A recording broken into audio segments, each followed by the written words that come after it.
This seminar really, and why we do it, it seems every 3 months, is really based on popularity from you guys, okay? Um, Definitely something that has kind of the cream that's got to the top of everybody's looking at what can we do to increase our gross profit margins, especially in today's market. So one of the things that I think is very unique and something that needs to be said more than anything is we deal with over 300 dealerships day in and day out, inventory control pricing and whatnot. It's not just a matter of having the part in stock anymore. That's important, but how you sell the part is just as critical. In other words, where can I make sure I have grosses without sale proofing specific parts or something like that? We a lot of times see matrices that tend to sale proof some of the captive items and whatnot.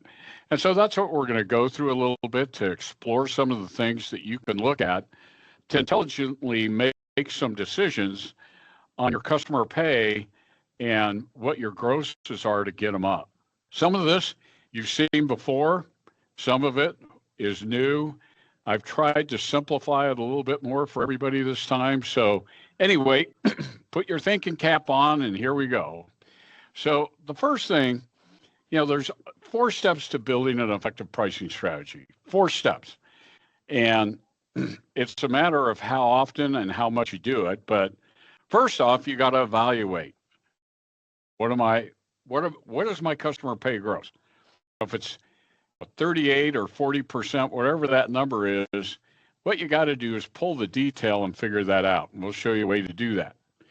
Then you need to really investigate. We've got parts out there with a matrix that should be really high, and yet our growth seems to be drugged down. We seem to be below 40% or some number. You get compared to your 20 group, and you wonder, what the heck? Then after you do that and you feel comfortable, you implement it. And then at the end of the month or every couple of months, review it again to see if there's places that you can tweak it and adjust it to get those gross margins up. And we'll show you the areas today where we see the biggest weaknesses. It typically doesn't tend to be your matrix, it tends to be in some of the menu priced items that drags things down. So evaluate, investigate, implement, and review are the 4 critical steps into really effectively looking at any profit center that you might have, but specifically today, customer pay. And again, here's your profit centers, just as I mentioned, the customer pay RO, which we're going to deal with today. Counter ticket customer retail sales, for most of you, that's a very small part of the business anymore. Mechanical shop sales or body shop and collision sales, which we've done separately, and we have webinars on the mechanical and the body that deal with how to get those grosses up in that. But today, what we're really going to focus on is customer pay repair sales, strictly customer pay repair order sales.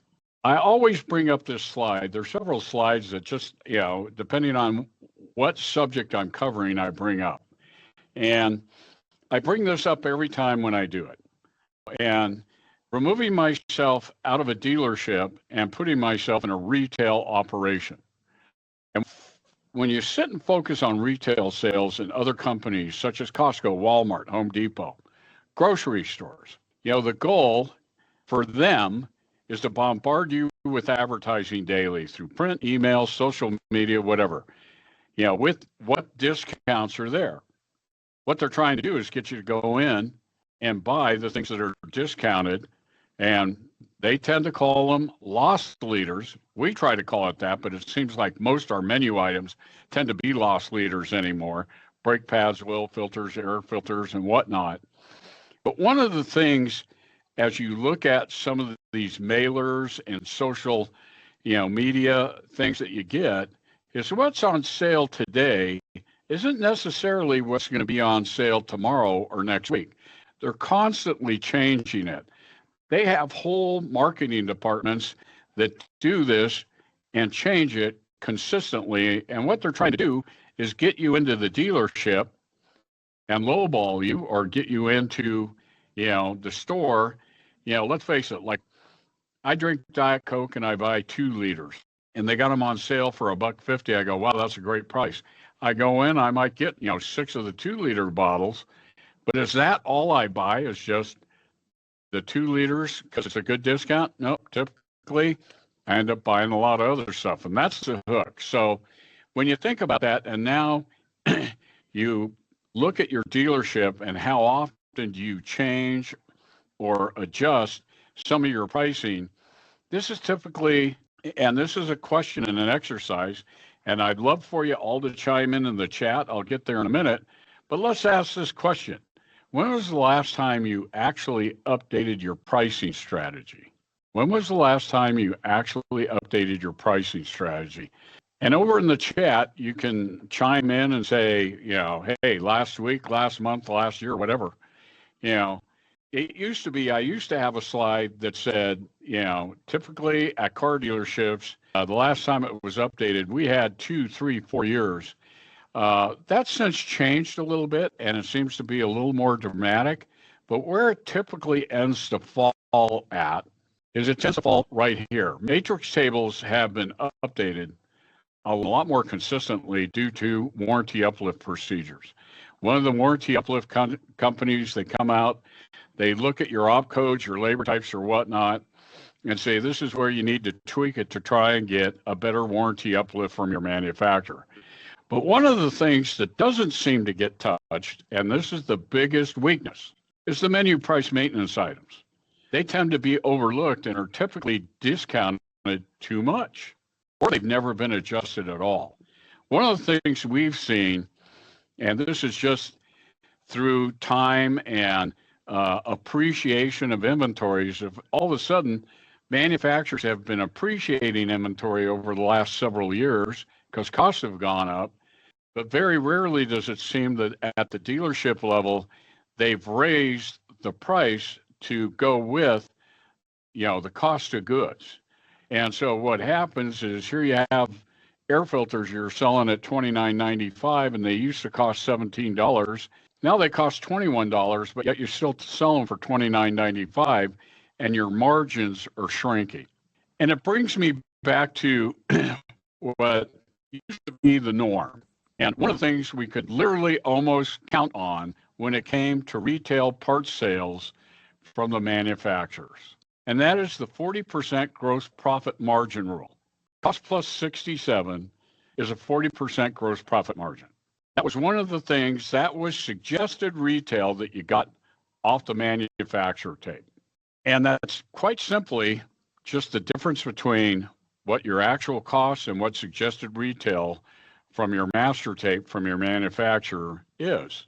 So the question sits to beg, and you have to ask, is that really still the norm and what's going on? Well, we can tell you, and this is the question that you gotta ask. Is your manufacturer matrixing you? Have they been increasing the cost of goods, but keeping the retail, suggested retail or list price lower? Is your manufacturer matrixing you? How can you really figure that out by, wow, is this 40% margin still holding based on the general inventory of what goes on? Well, there's a simple way to do it. There really is. Anybody on here can simply do this. What you do is you run a report, just a simple report into a spreadsheet, capture your part number with the cost and the list fields. That's all you have to do. Part number, cost, and list. Put it into a spreadsheet.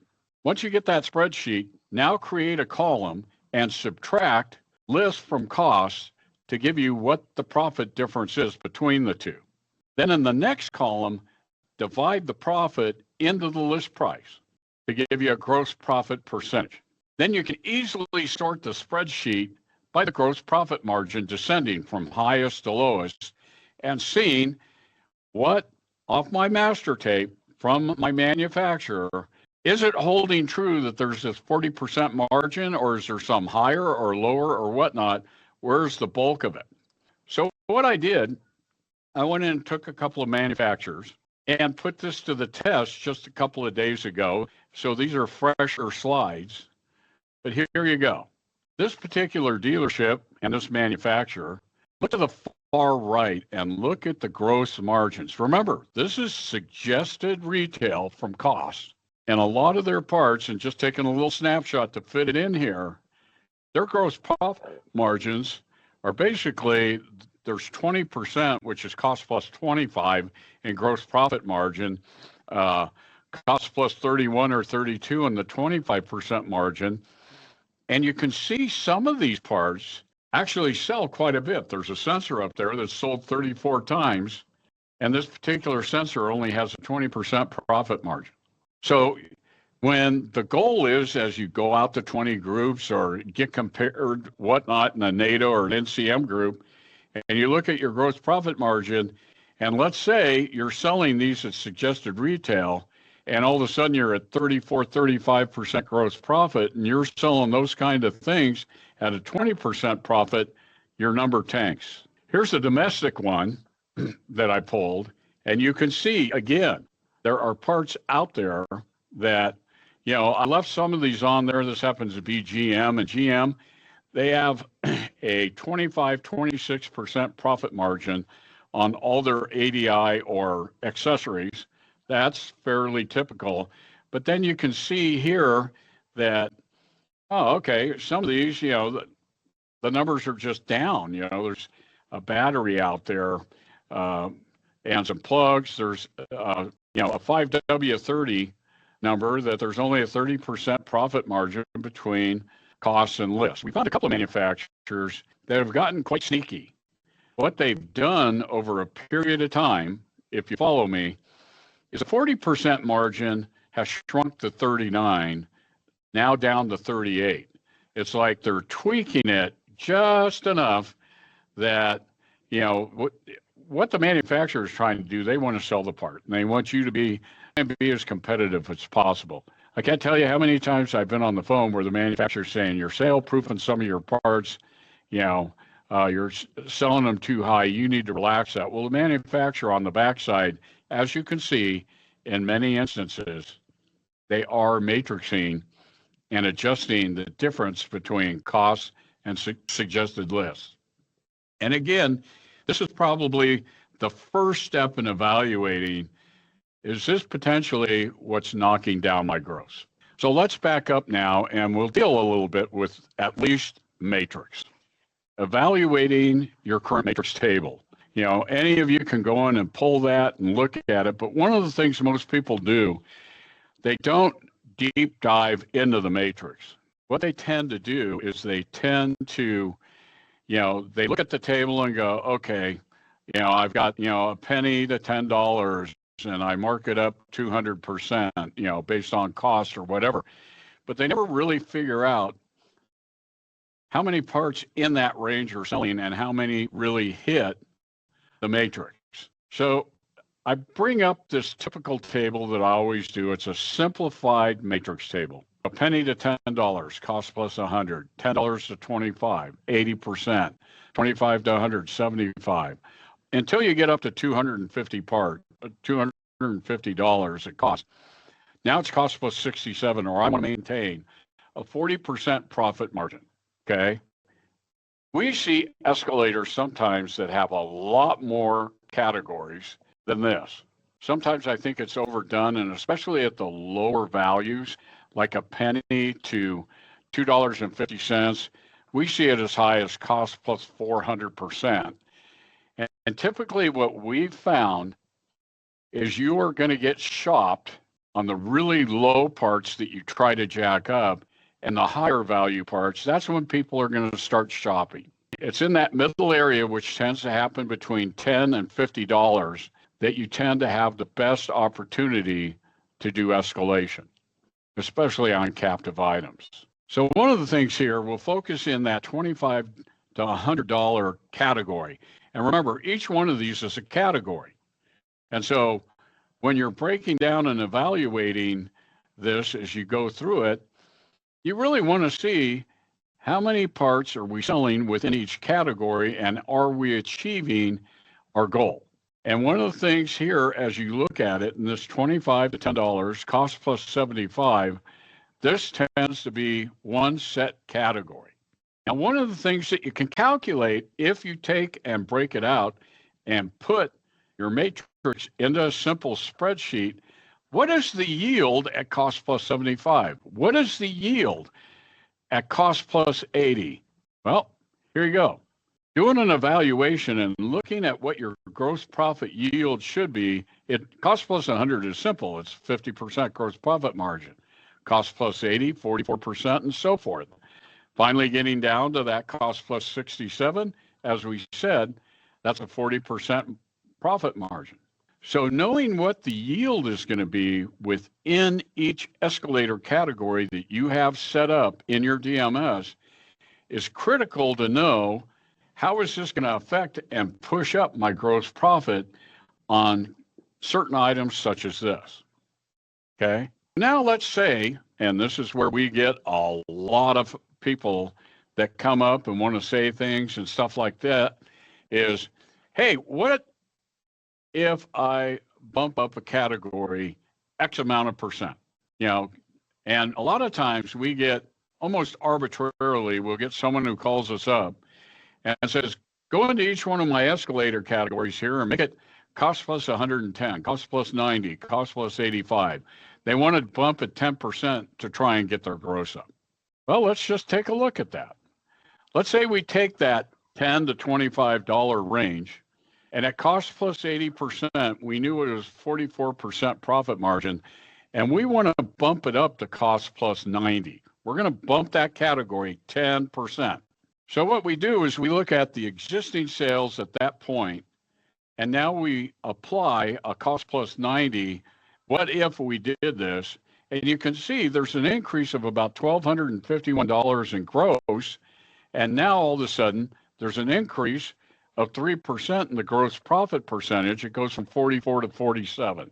So it gives you kind of a what if scenario.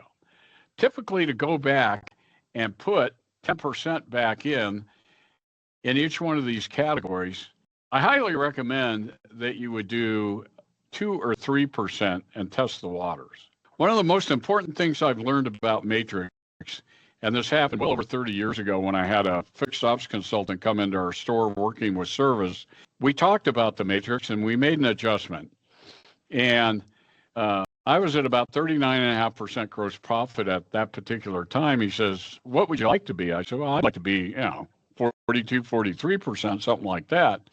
He goes, well, let's tweak a little bit. And we tweaked it. And at the end of 30 days, I actually got over 40% just by tweaking each category a little bit. And this is one of those indelible things that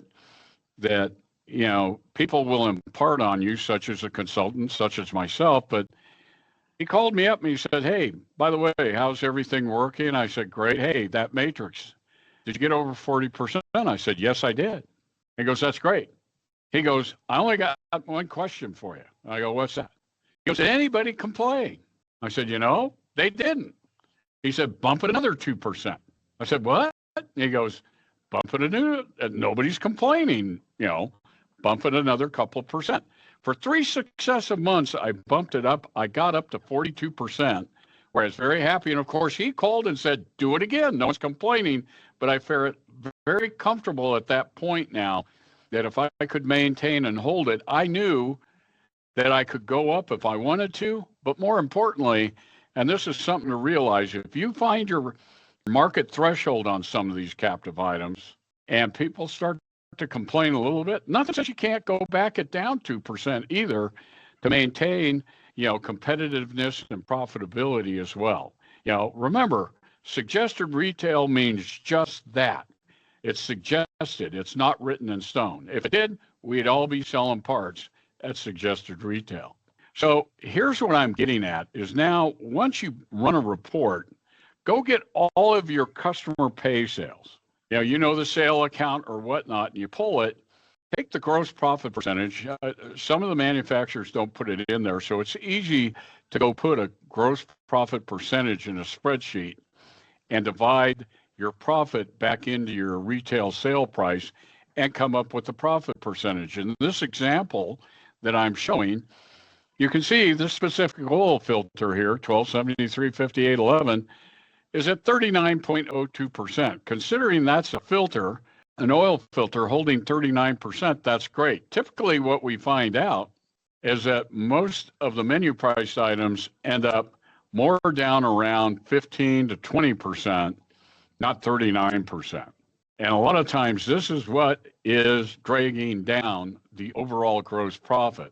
Typically what we find out in the matrix that I just broke down and evaluated for you, we find in the average store, if 10 to 15% of your customer pay retail parts are being matrixed, you're doing okay.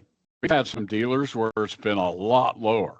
So here's a simple thing to do based on that report I just showed is run a report on a date range on your customer pay RO sales. Select a date range on the sales, preferably 60 to 90 days, gives you a really good mix. Sometimes depending on how business can fluctuate in the time of year or whatnot, just doing a 30-day might not give you a good picture as from January through the end of March, doing it at a quarter.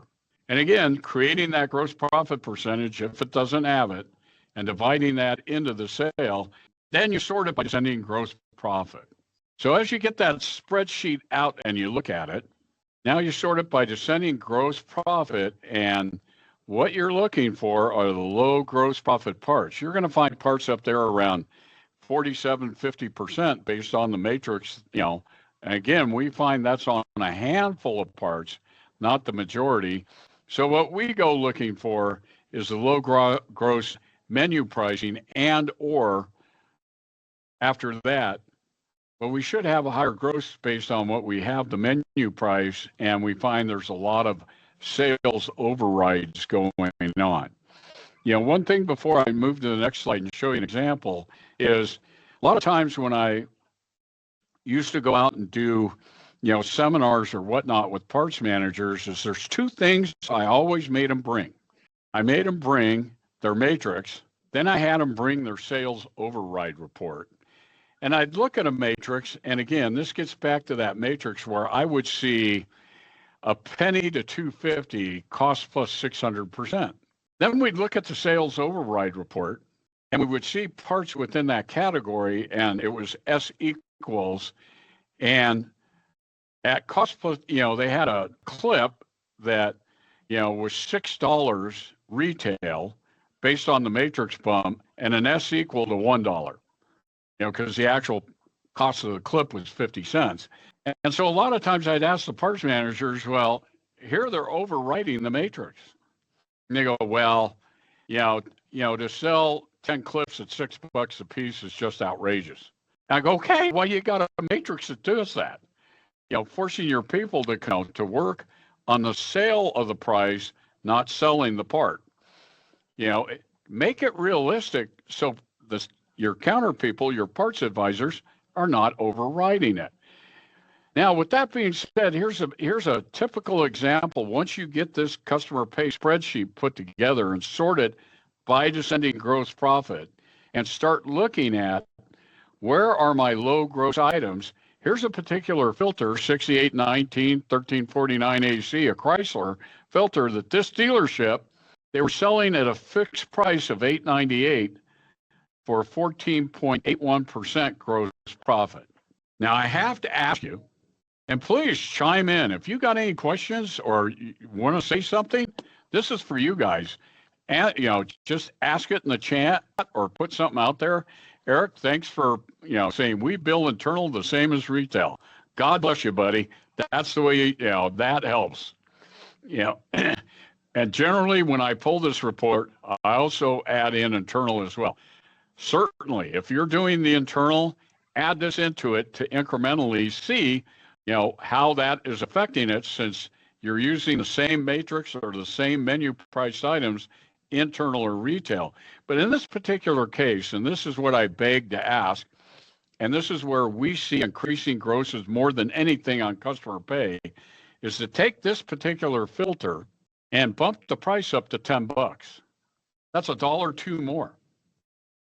That, again, just like tweaking the matrix 2% in each category on these menu priced items, tweaking those up just $1 or $2 will make all the difference in the world. If that's doing 80 or 85% of your customer pay RO sales is these menu priced high volume maintenance items, to bump these just a couple of bucks a little bit at a time will make all the difference in the world.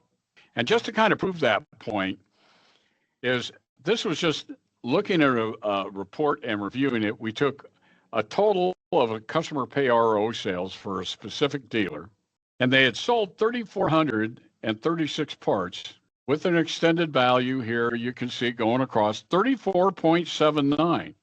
So then we broke out, okay, based on those matrix escalator, how much of it really hit the matrix?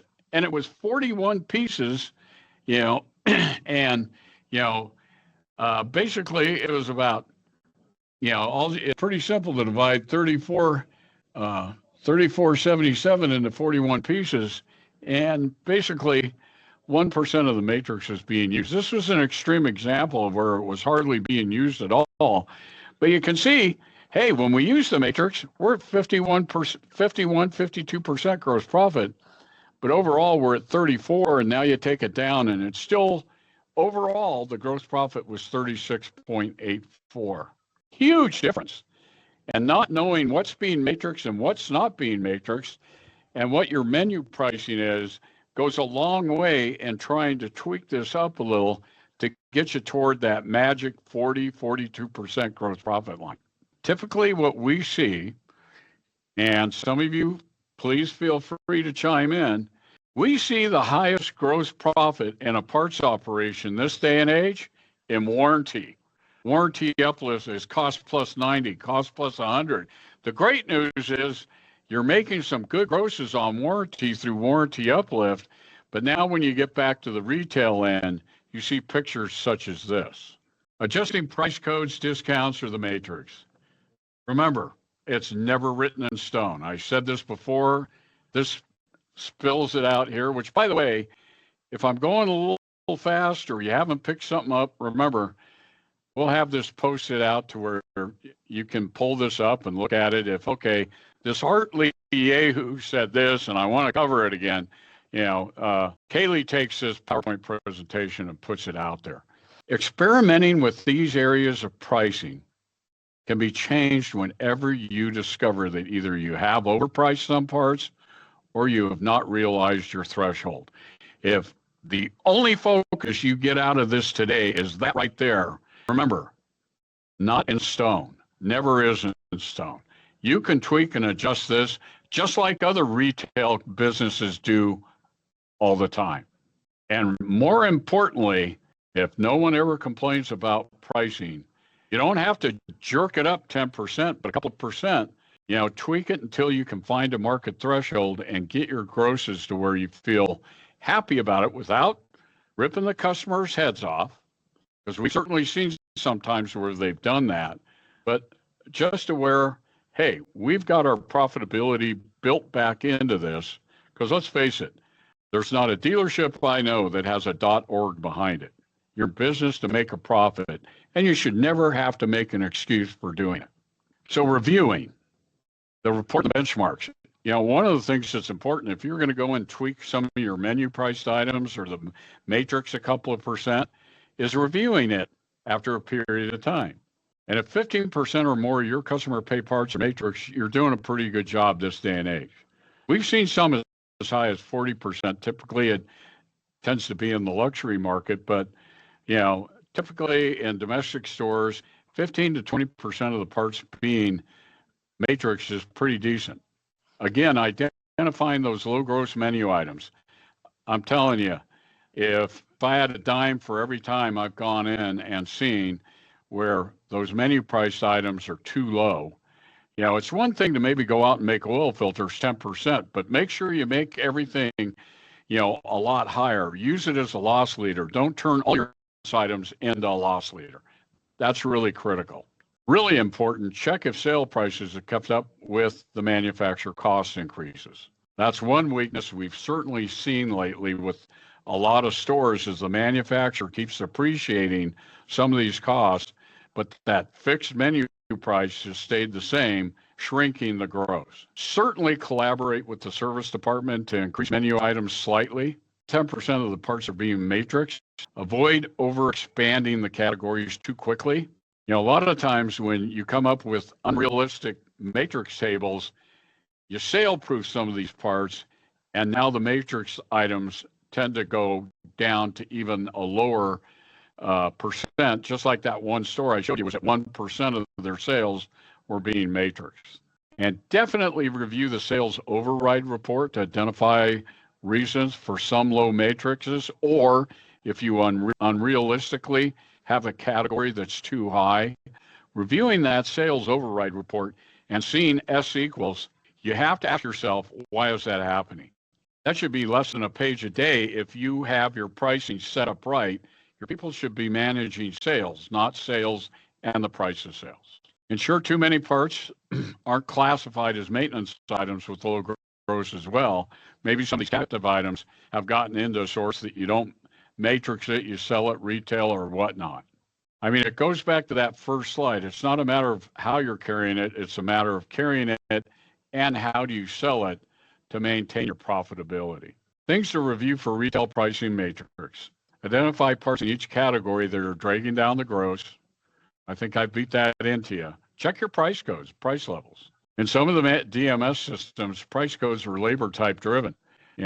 Make sure that someone hasn't tweaked or adjusted a price code to drive the part down on a labor type. We've certainly run into that, and especially if you're CDK. CDK, we've seen that happen a few times where they go in and adjust the price level and it changes. It's not looking at the matrix anymore or whatnot. Source accounting issues can become a problem.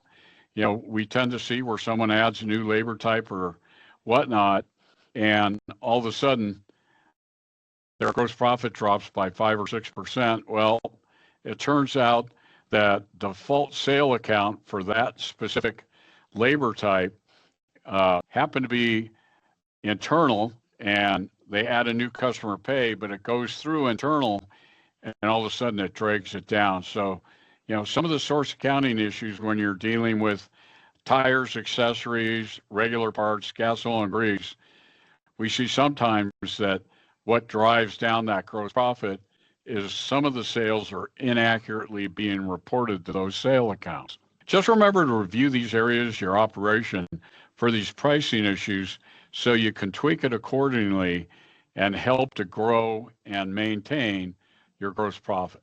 And really, in conclusion, an extensive review of your customer pay, gross profit, sales is a must. If you're not going to do it monthly, at least quarterly, you guys get your financial statement and you get to see what that gross profit summary is. And understanding that and learning how to find out, if your manufacturer, sitting and they are matrixing you on certain parts. We had a certain time with BMW and Subaru where they took all their maintenance items and went from a 40% profit margin down to cost plus 40 at 28.6% margin. They did it. I had a dealer who called me up and said our gross profit went from 39 to 31%. And this specific BMW dealer was selling everything at suggested retail, and all of a sudden it drops 8%, and they thought it was absolutely crazy and we had done something wrong. In reality, BMW had done this. Both BMW and Subaru, by the way, after about 30, 60 days, readjusted it because everybody figured it out. But those are the types of things, making sure the manufacturer is giving you a decent profit margin between suggested list or whatnot. If you got some low gross items like that page I was showing you, nothing says you can't isolate those parts in a given source and set the matrix at cost plus 67 to make a 40% profit margin. The manufacturer may matrix you, but you can take those matrix low gross items, isolate them in a source. You don't have to put a heavy matrix on it. Just say, hey, I'm going to sell at cost plus 67 to maintain a 40% margin, even though the manufacturer made suggested lists wrong, or to cut down my margins. So I hope that makes some sense for you all and that this has been informative and helpful.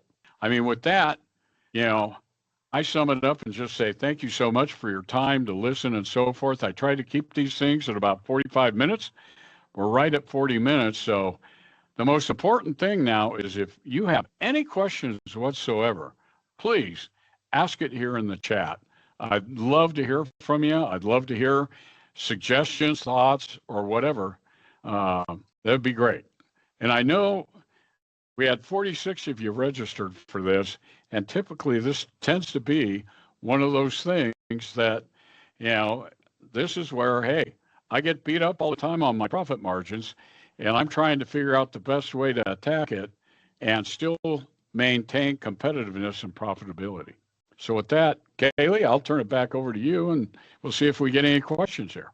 Yeah, while we wait for some questions, next month we'll be covering, we're kind of still deciding on the name, but originally I thought of what your DMS isn't telling you about your inventory, because we'd like to go over our portal and our reporting. It's something that we haven't really done before. We want to showcase that and kind of go over some of the things that we look at PartsEdge with our clients. So hopefully you guys can join for that, and it will be impactful for you. It doesn't look like we're getting any questions so far, but we will post this later on, and we also do have ebooks that cover some of the same stuff that Chuck just covered as well. So if you do like to read those things, head to our website in our ebook section. Yeah, that's really all I have. Thank you, Chuck. Sure. I'm kind of surprised we're not getting any questions or, hey, this sucked, or hey, this was great.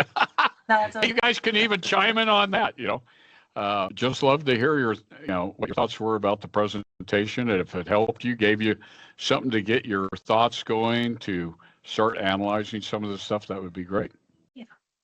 We'll probably cover this again later on too. I planned out the topics through the year to help my sanity. Real good.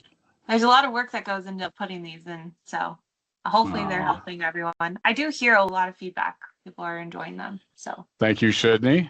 Hey, Scott. Oh, there we go. Good content. Yeah. Here's a question. There's a good one for you, Chuck. I tend to do it off, the cost of a part rather than the list, because as you know, if you're a GM store, you have sheet metal or sheet metal related items, which GM tends to have a lot, and they don't put a list on it. So doing it from a list basis, list plus 0 equals 0. So we tend to do it from a cost basis because you can lock in your gross. But one of the things, David, that I will admit, you've got like a bell curve or a straight line, is the simpler the matrix, just like what I showed in that category, breaking it down into about 4 categories is the best way to really do your matrix and not overprice things. Like that penny to 250, it cost plus 600. And trust me, I've seen it. I can count it on more than 2 hands. I've seen it, David. That's outrageous. And maybe 15, 20 years ago, you could have got away with that. But again, that's where we tend to see most overwrites. But here's the question, David, that I'll ask back to you and get you thinking. Nothing says you can't have multiple matrix tables based on the commodity or the product. And we tend to do that all the time with tires. Oh, well, with tires, we can only make a 20% profit margin, so cost plus 25, and then you got your matrix turned on other areas. And of course, accessories are sold at suggested retail. But just imagine if you wanted to break down, and we did this for a while with our Ford clients that we work with. With Ford, we found out that Motorcraft had a higher profit margin between cost and list than the OE parts. And so we actually created a matrix table for Motorcraft that did list plus 10, and the OE, we did the cost plus, having multiple matrices out there depending on the commodity and what the profit is. So anyway, David, that's a great question. But typically, I always like to go from a cost plus margin because I can make sure I lock in my gross. And that was a good question. I'm glad you asked it. Thank you so much. And Chuck, we have to find it's even great just to have the conversation.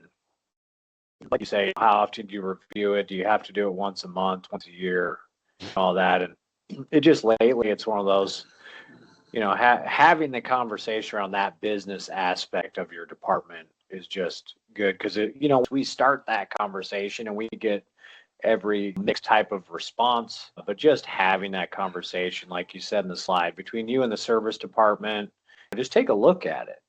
It's great to just, again, looking at that business aspect. And what we tend to find out is it's less the service department trying to hold down the cost to sell the job as much as, and if we've seen anything, Blake, and you know it because we deal with it every day, what we tend to see here is the menu priced items are never reviewed, but the manufacturer has been increasing costs. And so you have shrinking gross. That to me is the number one thing that you really have to pay attention to. Absolutely. Yep. I'd say, especially post-COVID, that has been at least, I'd say the number one killer. I think that's the thing we find the most. Well, it's so convenient not to look at it. Most of us are usually so dang busy every day, guys. Putting myself back in a parts manager's position, we get this all the time. Hey, let's get together and have a conversation or whatnot.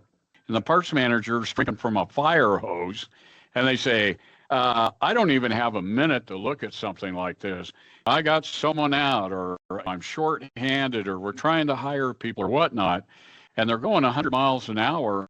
And to back off and slow down and really evaluate this, it's usually a time factor looking and evaluating this to make sure the things that we just talked about are actually being done. In fact, David came back, Ben, okay, do you have any suggestions for using retail markup on rentals? Oh, Ben. Oh, yeah. If you're a rentals dealer, and we could certainly deal with that, the retail markup, I don't like where you round everything up to like 99 cents, Ben, okay? But I do love the other point that says, here's my price, add $1.50 to every part. That retail markup in rentals is absolutely ingenious, Ben. You don't have to tweak your matrix at all as much as you just have to add a dollar amount, and it'll take every part and add $1.50, regardless of if it's matrix or not. It'll add that. Ben, I love that. I guess I don't talk about that enough, mainly because there's not a lot of people that tend to know what to do with rentals, but I did a seminar on that, and I did it with a dealer group that most of them were rentals, and I got a Audi store to do it, and after a month, he came back and said, I increased my gross $4,000 just by adding $1.25 to every part number. The retail markup on rentals, for those of you that are Ray, is a wonderful way to tweak and adjust and increase some of your grosses without making an unrealistic matrix. Great question. And something I've stayed away from, but I know what you're talking about, and I wish every DMS had that. And David, our biggest competitor is OEM's online pricing, Mopar. There you go. Yeah. With that online pricing, and again, dealing with customer pay RO, typically once you get a customer in there, you've got a captive customer.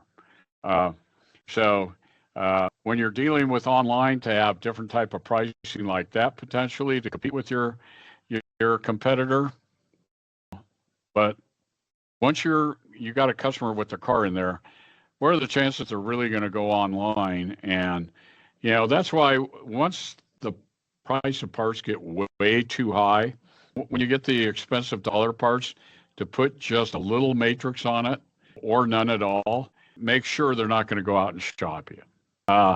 Eric, good point. Import stores, ours took a hit by tariff increases. Just so you know, Eric, that one slide that I brought up there happened to be a JLR store that had 20 and 25% gross profit. The cost went up, but the manufacturer held the list down. Part of that cost going up are tariff increases, and the manufacturer did that. Those are the types of things that the manufacturer, unless you're paying attention to what they're doing, they can slide that in at any time. But Eric, great point. And Ben, this is how I use it too. Oh, I love that. I don't like the idea of all parts ending in the same price, 66 cents or 99. Ben, We saw people do that, and just to your point, customers, hey, everything's $10.99, $14.99. They picked up on it right away.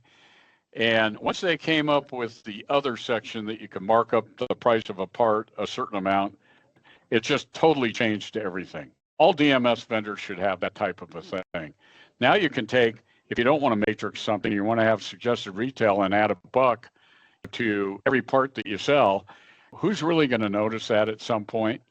And then you don't have to worry about increasing matrix percentages and whatnot. So, yeah, Ben, I could probably sit here and talk another hour about that retail markup that Reynolds came with. One of the best things I've ever seen a DMS vendor come up with pricing wise. So, good point. And that 99 cents, the soft 99 rounding $10.14 to $10.99, and all of a sudden all the invoice prints and everything's 99. Yeah, like you said, you couldn't have said it any better. It looks suspicious, Ben. Thanks so much for that input. It's been fun. Thank you guys for joining in and coming up with questions and stuff like that. This is really meant for you guys. We love to educate everybody and help them out.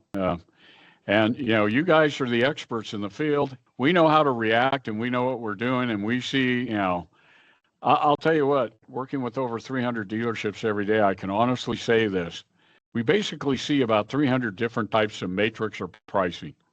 Nobody's exactly the same. It just doesn't happen. Maybe a couple of dealer groups will use the same type of matrixing and whatnot, but the important thing to really remember is you can adjust and tweak your prices from menu and matrix and so forth and maintain a good profitability. I don't care what manufacturer you're at. And with that, any more questions or thank you, Eric. I appreciate that. Thank you, everyone. All right, Kaylee, you got anything to add, or shall we sign off? I'm signing off. I think we're good. Signing off. Thank you, everybody. Thank you. Take care and hope to see you next month.